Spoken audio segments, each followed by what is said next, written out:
City Ravi ಕಾರಿಗೆ ಮುತ್ತಿಗೆ. City Ravi ಮೇಲೆ ಹಲ್ಲೆಗೆ ಯತ್ನ ನಡೆದಿದೆ. ಬೆಳಗಾವಿ ಸುವರ್ಣಸೌಧದ ಹೊರಭಾಗದಲ್ಲಿ ನಡೆದಂತ ಘಟನೆ. ವಿಐಪಿ ಗೇಟ್ ಬಳಿ ಸಿಟಿ ರವಿ ಬಂದಾಗ ಗಲಾಟೆಯಾಗಿದೆ. ಇವತ್ತು ಪರಿಷತ್ನಲ್ಲಿ ಆದಂತಹ ಗದ್ದಲ ಇದು. ದೃಶ್ಯದಲ್ಲಿ ನೋಡ್ತಾ ಇದ್ದೀರಿ, ಪರಿಷತ್ ಸದಸ್ಯ ಸಿಟಿ ರವಿ ಕಾರನ್ನ ಮುತ್ತಿಗೆ ಹಾಕಿದ್ರು. ನಂತರ ಹಲ್ಲೆಗೆ ಯತ್ನ ನಡೆದಿದೆ.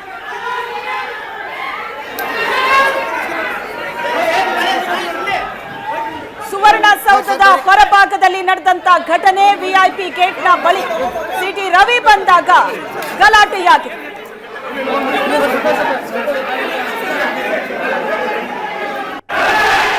ಸಚಿವೆ ಲಕ್ಷ್ಮಿ ಹೆಬ್ಬಾಳ್ಕರ್ ವಿರುದ್ಧ ಆಕ್ಷೇಪಾರ್ಹ ಪದ ಬಳಕೆ ಕಾಂಗ್ರೆಸ್ಸಿನ ಸಿಟ್ಟಿಗೆ ಕಾರಣ ಆಗಿದೆ. ಸಿಡಿದೆದ್ದಿದೆ ಕಾಂಗ್ರೆಸ್. ಪರಿಷತ್ನ ಒಳಗೂ ಇದು ಗದ್ದಲಕ್ಕೆ ಕಾರಣವಾಗಿತ್ತು.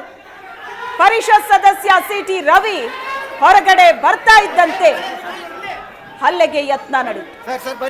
ಸುವರ್ಣಸೌಧದ ಹೊರಭಾಗದಲ್ಲಿ ನಡೆದಂತ ಘಟನೆ. ವಿಐಪಿ ಗೇಟ್ ಬಳಿ ಸಿಟಿ ರವಿ ಬಂದಾಗ ಏಕಾಏಕಿ ಕಾರಿಗೆ ಮುತ್ತಿಗೆ ಹಾಕ್ತಾರೆ, ಹಲ್ಲೆಗೆ ಮುಂದಾಗ್ತಾರೆ.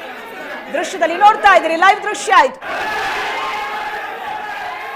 ಸಿಟಿ ರವಿ ಕಾರಿನ ಒಳಗಡೆ ಇದ್ದಾರೆ. ಕಾರಿನ ಡೋರ್ ತೆಗೆಯುವಂತಹ ಯತ್ನ. ನಾನು ಆ ರೀತಿ ಹೇಳುವಂತ ಯಾರಿಗೂ ಹೇಳಿಲ್ಲ ಇವರಿಗೆ. ತಾವು ರಾಹುಲ್ ಗಾಂಧಿ ಅವರನ್ನ ಸತೀಶ್ ಅಂತ ಕರೆದ್ರಿ ಅನ್ನೋ ವಿಚಾರವನ್ನು ಕೂಡ ಪ್ರಸ್ತಾಪ ಆಗಿದೆ. ನಾನು ಅಂಬೇಡ್ಕರ್ ಬಗ್ಗೆ ಮಾತಾಡಿದ್ದೀನಿ. ಅಮಿತ್ ಶಾ ಅವರು ಕಾಂಗ್ರೆಸ್ನವರ ಬಗ್ಗೆ ಹೇಳಿದ್ದ ವಿಷಯವನ್ನ ತಿರ್ಚಿದ್ದಾರೆ ಅನ್ನೋ ವಿಷಯ ಮಾತಾಡಿದ್ದೀನಿ. ಏನ್ ನೋಡ್ರಿ ನೋಡಿ ಈ ರೀತಿ ಹೆದರುವಂತ ರಾಜಕಾರಣಿ ಅಲ್ಲ. ಆ ರೀತಿ ಹೆದರಿಸುವಂತ ರಾಜಕಾರಣ ನನ್ನ ಹತ್ರ ಮಾಡುವಂಥದ್ದು ಬೇಡ. ಆ ರೀತಿ ಹೆದರಿಸಿ ರಾಜಕಾರಣ ಮಾಡೋಕ್ಕೆ ನಾನೇನು ಇವತ್ತು ನೆನ್ನೆ ಬಂದವನಲ್ಲ. ವಿಷಯಾಂತರ ಮಾಡೋದಕ್ಕೆ ನೋಡಿ, ನಾನು ಕಟ್ಟರ್ ಬಿಜೆಪಿ ಎಲ್ರಿಗೂ ಗೊತ್ತು. ವಿಷಯಾಂತರ ಮಾಡೋಕ್ಕೋಸ್ಕರ ಅವರು ಕಾಂಗ್ರೆಸ್ನವರು ಅಂಬೇಡ್ಕರ್ ಅವರಿಗೆ ಮಾಡಿದ ಅಪಮಾನವನ್ನ ನಾವು ಎಳೆಯಾಗಿ ಬಿಡಿಸಿಡೋದಕ್ಕಿದ್ವಿ. ಅವರು ಸಭಾಪತಿಗಳ ಅವಕಾಶ ಕೊಟ್ಟಿದ್ರೆ ಎಳೆಯಾಗಿ ಬಿಡಿಸಿಡ್ತಿದ್ವಿ. 2 ಬಾರಿ ಸೋಲಿಸಿದ್ದು ಕಾಂಗ್ರೆಸ್ಸು. ಅಂಬೇಡ್ಕರ್ ಅವರನ್ನ ಸತ್ತಾಗ ಅಪಮಾನ ಮಾಡಿದ್ದು ಕಾಂಗ್ರೆಸ್ಸು. ಅವರಿಗೆ ಯಾವುದೇ ರೀತಿಯ ಸ್ಮಾರಕ ಕಟ್ಟದಲ್ಲೇ ಅವ್ರನ್ನ ನಿರ್ಲಕ್ಷ್ಯ ಮಾಡಿದ್ದು ಕಾಂಗ್ರೆಸ್ಸು. ಈ ಎಲ್ಲ ವಿಷಯವನ್ನು ಬಿಚ್ಚಿಡ್ತಾ ಇದ್ವಿ. ಕಾಂಗ್ರೆಸ್ ಮುಚ್ಚಿಟ್ಟ ಇತಿಹಾಸವನ್ನು ಬಿಚ್ಚಿಡ್ತಾ ಇದ್ವಿ. ಹತಾಶೆಗೊಂಡಿದ್ದಾರೆ, ಫ್ರಸ್ಟ್ರೇಟೆಡ್ ಆಗಿ ಹೇಳ್ತಾ ಇದ್ದಾರೆ. ಸರ್, ಲಕ್ಷ್ಮೀ ಹೆಬ್ಬಾಳ್ಕರ್ ಮಾತ್ರವಲ್ಲ, ಎಲ್ಲರೂ ಕೂಡ ಕಾಂಗ್ರೆಸ್ನ ಸದಸ್ಯರು 10 ಬಾರಿ ಪದ ಬಳಕೆ ಮಾಡಿದ್ರೆ ಅಂತ ಹೇಳ್ತಿದ್ದಾರೆ. ಈಗ ನಿಮಗೆ 10 ಬಾರಿ ಪದ ಬಳಕೆ ಮಾಡಿದ್ರೆ ವಿಜುವಲ್ಸ್ ಇರಬೇಕು, ಆಡಿಯೋ ಇರಬೇಕು, ತೋರಿಸಿ. ಸರ್, ನನ್ನನ್ನು ಆರಿಸಿರೋದು ನಮ್ಮ ಪಾರ್ಟಿ ಶಾಸಕರು. ಸರ್, ಲಕ್ಷ್ಮೀ ಹೆಬ್ಬಾಳ್ಕರ್ ಅವರು ನಿಮ್ಮ ಹಳೆ ಘಟನೆಯನ್ನು ಕೇಳಿದ್ರ ನಿಮ್ಮ ಕಾರು ಚಲಾಯಿಸುವುದನ್ನ ಕೊಲೆ ಮಾಡಿದ್ರಿ ಅನ್ನೋ ವಿಚಾರ ಕೂಡ ಅದಕ್ಕೆ ಪ್ರಸ್ತಾಪ ಆಯಿತು. ಅದಕ್ಕೆ ನೀವು ಹೆಚ್ಚಿಗೆ ನೀವೇನಂದರೆ ನಿಮ್ಮ ಪ್ರಶ್ನೆಗಳ ಬಗ್ಗೆ ನನ್ನ ಕಾಮೆಂಟ್ಸ್ ಇಲ್ಲ.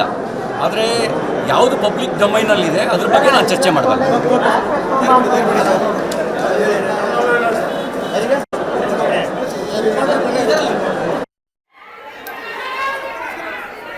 ಸುವರ್ಣಸೌಧದ ಹೊರಭಾಗದ ದೃಶ್ಯ ಆಯಿತು.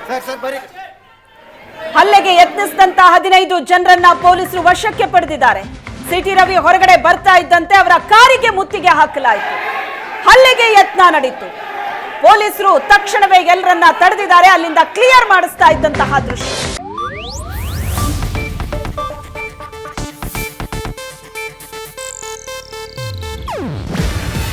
ಇದು ಏಷ್ಯಾನೆಟ್ ನ್ಯೂಸ್ ನೆಟ್ವರ್ಕ್ ಪ್ರಸ್ತುತಿ. ನೀವು ನೋಡ್ತಿದ್ದೀರಾ ಏಷ್ಯಾನೆಟ್ ಸುವರ್ಣ ನ್ಯೂಸ್.